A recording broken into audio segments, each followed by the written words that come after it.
Hello everybody, मेरा नाम प्रवीण है and I welcome you at free online coaching and भुक्मा स्टडी सेंटर। गाइस, इस वीडियो लेक्चर में मैं आपके साथ एससी वर्मा का जो कैपेसिटर चैप्टर है उससे एक्सरसाइज का क्वेश्चन नंबर 42 डिस्कस करूंगा। क्वेश्चन क्या है?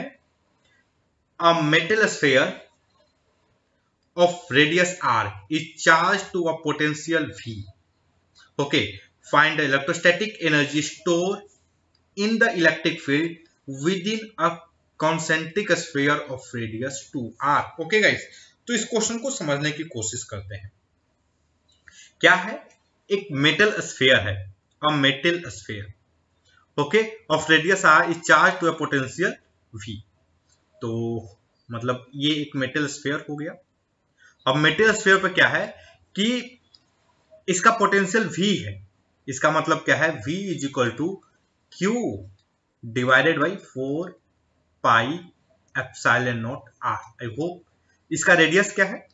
This radius is R। Okay, अब क्या बोल रहा है कि find the electrostatic energy store in the electric field within a concentric sphere of radius 2r। तो बोल रहा है कि ठीक है भैया, हमें इलेक्ट्रोस्टैटिक एनर्जी बतानी है। Electrostatic energy store in the electric field within a concentric sphere of radius 2r। तो ये देखो, this is a sphere of radius 2r। तो बोल रहा है भैया कि ये इस रीजन में मतलब 2r यहां से लेकर ओरिजिन से लेकर के 2r के बीच कितनी एनर्जी स्टोर होगी वो बताइए। तो देखो, ये जो स्पेस है, ये जो पूरा इनक्लोज्ड स्पेस है, इसमें किसके किसके बीच में एनर्जी होगी? एक चीज बताओ, what will be the electrostatic energy store inside this sphere? ये जो स्फीयर, जो चार्ज स्फीयर है, इसके अंदर इलेक्ट्रोस्टैटिक एनर्जी कितना होगा? आंसर है 0। इसके अंदर कितनी इलेक्ट्रोस्टैटिक एनर्जी होगी? 0। क्यों? क्योंकि इसके अंदर इलेक्ट्रिक फील्ड ही 0 है। ओके, सो गाइस, जो एनर्जी स्टोर होगी बेसिकली वो इस रीजन में होगी। क्यों? क्योंकि यहां पर कोई चार्ज रख दोगे तो भैया इस पर ये मूव नहीं करेगा। ओके, ये यहीं रहेगा।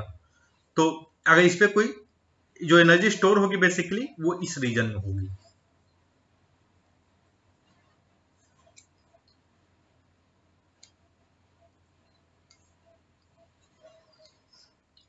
इस रीजन में क्या होगी? एनर्जी स्टोर होगी। तो देखो गाइस, एनर्जी डेंसिटी बेसिकली क्या होती है? तो ये डेंसिटी टर्म इसलिए है बिकॉज एनर्जी स्पेस में रहती है। ओके, 3D स्पेस में एनर्जी रहती है, पूरे स्पेस में रहेगी। अब कहीं भी रखोगे वो वर्क करेगा, electric field is going to do work. तो कितनी एनर्जी स्टोर होगी? तो एनर्जी डेंसिटी जो होती है वो होती है half epsilon naught E square. Okay, और गाइस जैसे हमने क्वेश्चन नंबर 42 में डिस्कस किया था, so what can I write? D E is equal to 1/2 epsilon naught Q divided by 4 pi epsilon naught X का स्क्वायर का होल स्क्वायर। ई हो गया ई का स्क्वायर इनटू, आई होप अगर मैं बोलूं कि electric field at point X, यहां पर कोई पॉइंट एक्स है, ठीक ना,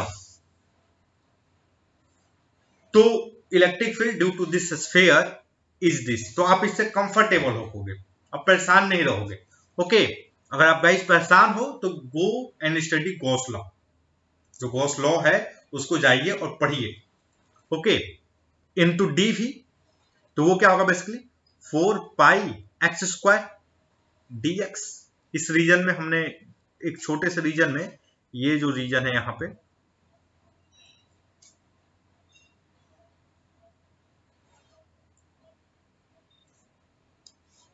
इस वाले रीजन में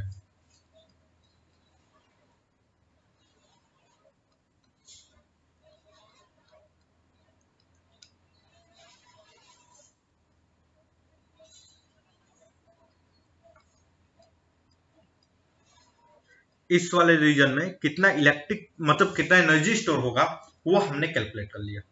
okay, so what will be this energy? That will be 1/2 epsilon naught Q का स्क्वायर ध्यान से देखो, ये 4 पाई तो कैंसिल हो जाएगा, यहाँ पर क्या बचेगा 4 पाई। ओके, ये एप्सिलॉन नॉट कैंसिल हो जाएगा, यहाँ पर आ जाएगा एप्सिलॉन नॉट, और क्या बचेगा, ये x पे पावर 4 हो जाएगा, तो यहाँ finally x square divide by dx। Okay, तो देखो इसके पीछे जो टोटल एनर्जी होगी, अब हम इंटीग्रेट कर दें भैया, कहां से कहां तक, r से लेकर के 2r तक। Okay, so what will be the total energy, q square divided by 4 पाई मतलब 8 पाई एप्सिलॉन नॉट और x -2 dx। This will be q का square divide by 8 pi epsilon naught into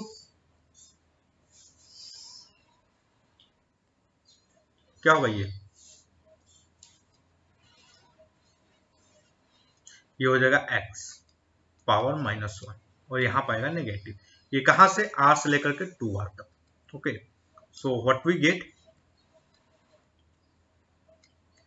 minus Q square divide by 8 pi epsilon naught 1/2r minus 1/r। Okay guys, तो आप इससे comfortable होंगे, but can write Q square divided by 8 pi epsilon naught into 2r, this is the energy. Okay okay, एक चीज देखो guys, यहां पर क्या है, हमने पहले जब लिखा था v is equal to, question में दिया पोटेंशियल क्या है स्फीयर का, v इज इक्वल टू क्या हमने पाया था, v is equal to q divide by 4 pi epsilon naught r। Okay, so what is q, basically q is equal to v into 4 pi epsilon naught r। Okay, so अगर मैं इसकी जगह पे q की जगह पे ये रखूं, व्हाट वी गेट, v का square 16 pi square epsilon naught का स्क्वायर r का square divided by 16 pi epsilon naught r। Okay, so what we get, 16 cancel, v square pi epsilon naught r, this is the energy store. ये क्या होगा, ये है energy store.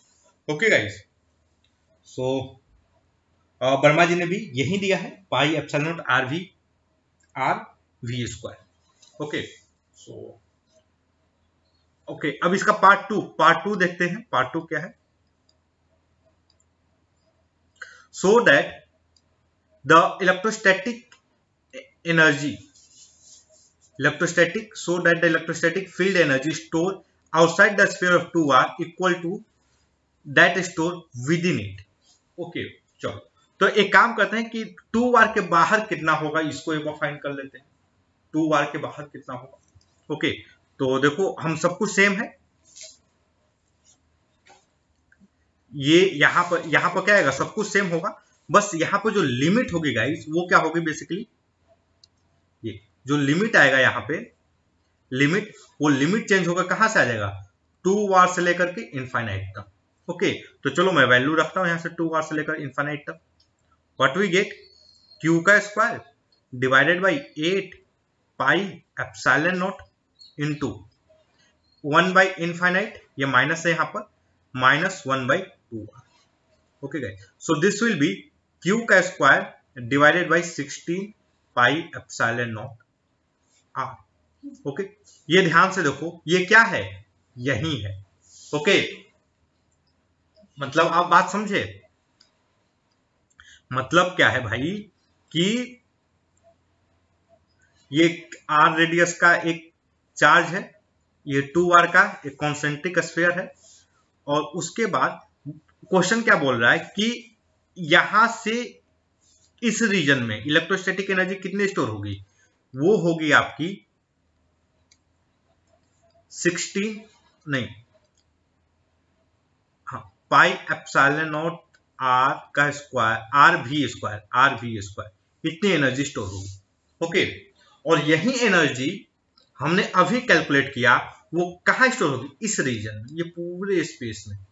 ये जो पूरा स्पेस है, इस पूरे स्पेस में टोटल कितनी एनर्जी होगी, that energy will be this. ये टोटल कितनी एनर्जी होगी, this one, pi epsilon naught R V square. तो बोल रहा है कि शो कीजिए दोनों इक्वल है, तो ये दोनों इक्वल है, हमने शो किया कि इसके बाहर भी एनर्जी यही आ रहा है और इसके अंदर भी एनर्जी यही आ रहा है। Okay, so that's all guys. I hope कि ये जो वीडियो लेक्चर है ये आपके स्टडी में हेल्पफुल होगा। And guys, if you like my video then don't forget to subscribe my YouTube channel free online coaching and Bhopal study centre. Thank you for watching, have a nice day.